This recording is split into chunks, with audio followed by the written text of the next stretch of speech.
Got my Eagles fans. Welcome. Not Eagles fan, not welcome.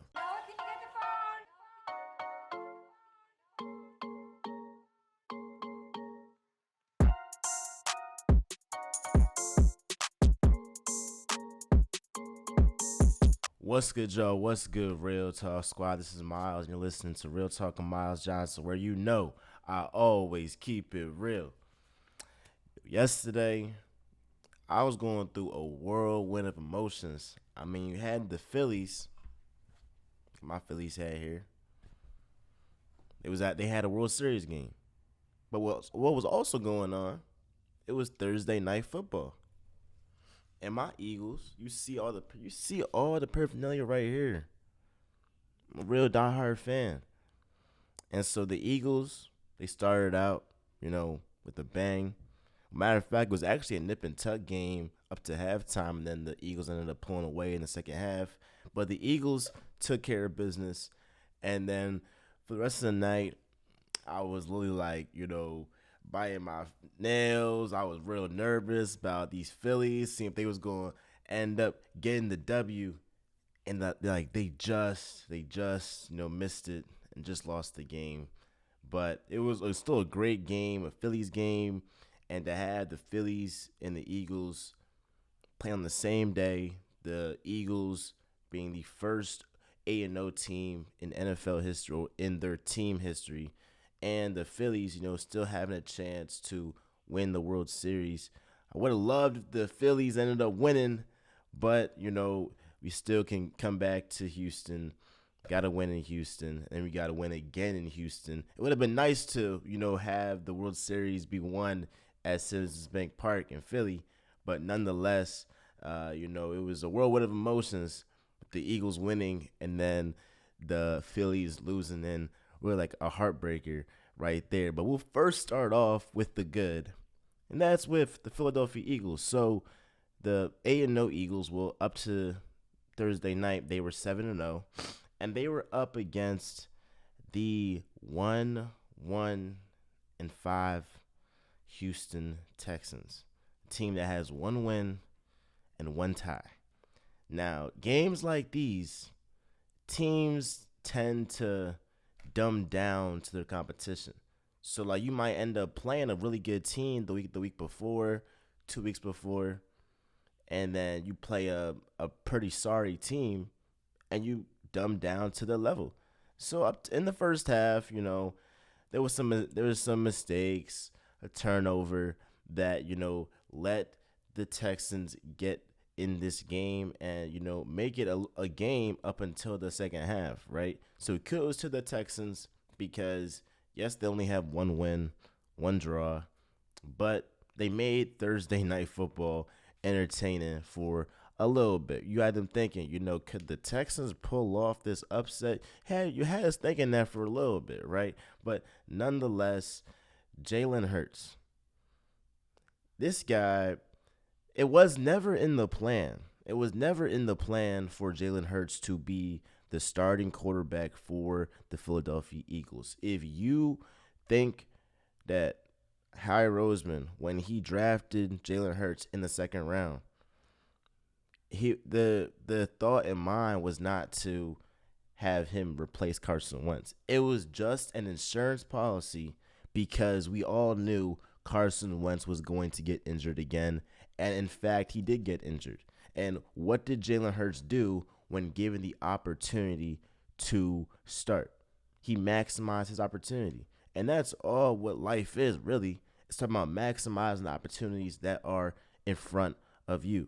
And a guy, Jalen Hurts, he had one opportunity, and he maximized it. Last year, he was able to take this Eagles team, that bum roster it was, to the playoffs. And this year, now he actually has a team around him, a team of playmakers in AJ Brown, in Dallas Goedert, in Miles Sanders, with defensive playmakers like Bradbury Johnson, like James Bradbury, like CJ Garner Johnson. I think I said Bradbury Johnson. You know who I'm talking about. Brandon Graham, Fletcher Cox, Hargrave, Hassan Reddick. I mean, the list goes on the playmakers Jalen Hurts has on the offensive side of the ball and on the defensive side of the ball. And so I'm glad that the Eagles have, put the pieces around him for him to be successful because we're seeing just the results. We're seeing it right here. Proof is in the pudding. And one thing that I love Jalen Hurts does, he does not turn over the ball. That was the problem with Carson Wentz. He would always turn over the ball. We would always, set our defense up to, have to, defend a short field, right? But we see with the Eagles now, with the Eagles and their defense, the defense actually helps the offense out. So they'll get turnovers. So on the other side of the ball, we have our defense that helps our offense out by creating turnovers and giving us a short field. And now we're able to convert on those opportunities. But on the other side of the ball, Jalen Hurts does not turn over the ball. He only has 2 interceptions in the whole entire season.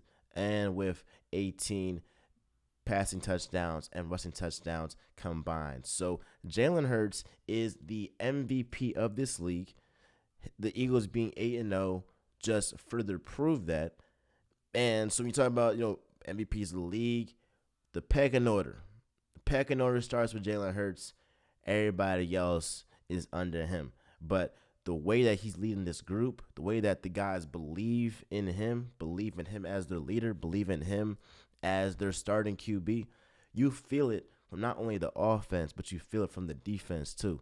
So can't say enough about what Jalen Hurts has done. Philly has always had his back.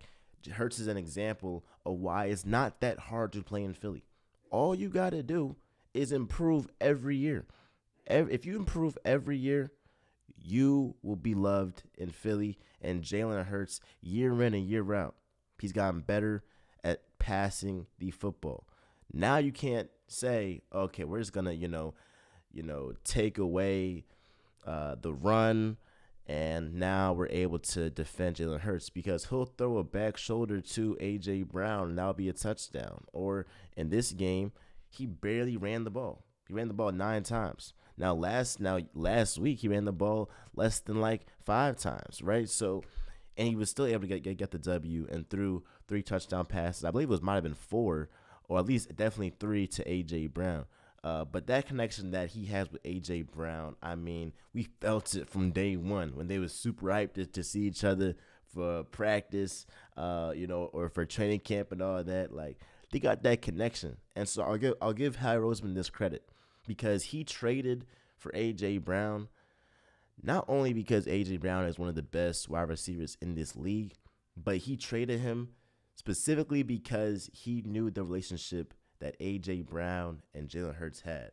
So he knows, all right, if I pair A.J. Brown with Jalen Hurts, not only am I getting a number 1 wide receiver, but the chemistry and the connection they have is unmatched and will probably, be that relationship is unique to probably any other wide receiver coming to Philly, right? So we've seen that connection.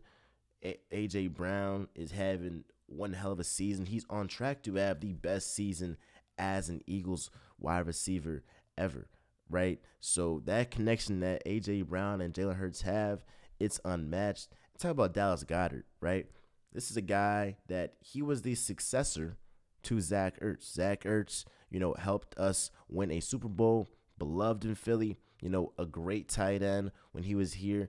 And that's big shoes to fill if you're Dallas Goedert, right? But as soon or the day that Zach Ertz got traded to the Cardinals, it was never too big for Dallas Goedert to fill in that void, fill in his shoes, and for him to have another 100-yard day. I mean, look, can't say enough about Dallas Goedert, can't say enough about this Eagles roster. And again, I will say it again, getting a guy like A.J. Brown, now everybody else, their roles are all changed. Miles Sanders, he's now a luxury instead of a necessity as he was last year. Talk about a guy in, Dallas Goedert. He's now a luxury instead of a necessity. And you talk about a guy in Devontae Smith.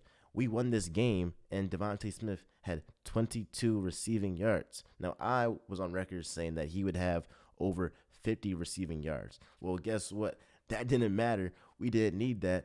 So once Devontae Smith, and that's the one thing I'll say. That's the one criticism I'll say for Jalen Hurts. He also had a fumble too, but the one criticism I'll say is you need to get Devontae Smith involved more because we can beat the Texans, without Devontae Smith, really going off. But when we face, tougher competition, especially deep in the postseason, you're going to need production from A.J. Brown, Devontae Smith, Miles Sanders, Dallas Goedert, the whole crew. But if you aren't, getting Devontae Smith touches now earlier in the season, then you might mess up his confidence, coming later down the season. So get Devontae Smith more involved. I would like to see Jalen Hurts to make more of an effort to get Devontae Smith more involved. And I'm still loving this Eagles roster. I'm still loving how there's hit on all cylinders. And again, Howie Roseman, you owed us after some questionable moves, drafting Jalen Reagor over Justin Jefferson. But this Eagles roster is just flat out amazing. Top to bottom, best in the NFL. We are Super Bowl bound. Man, I'm happy to be Philadelphia Phillies fan. Got my